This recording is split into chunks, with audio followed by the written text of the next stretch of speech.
Hello guys, in this video I'm going to show you how to add effects to your videos, recorded videos in CapCut. But first I wanted to tell you that don't forget to subscribe, because at 100,000 subscribers I'm going to show you my whole YouTube revenue statistics and growth strategy, how you can make money online.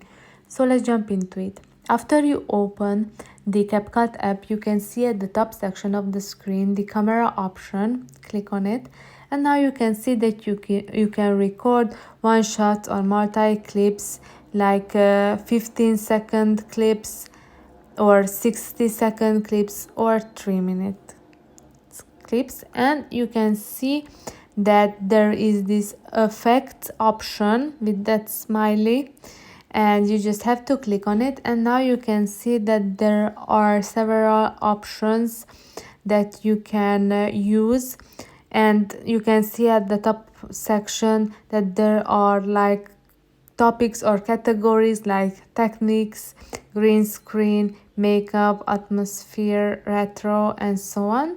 So after you record your video, you can add these effects. And I hope this video was helpful for you. If it was, please consider subscribing, and see you in the next one. Bye bye.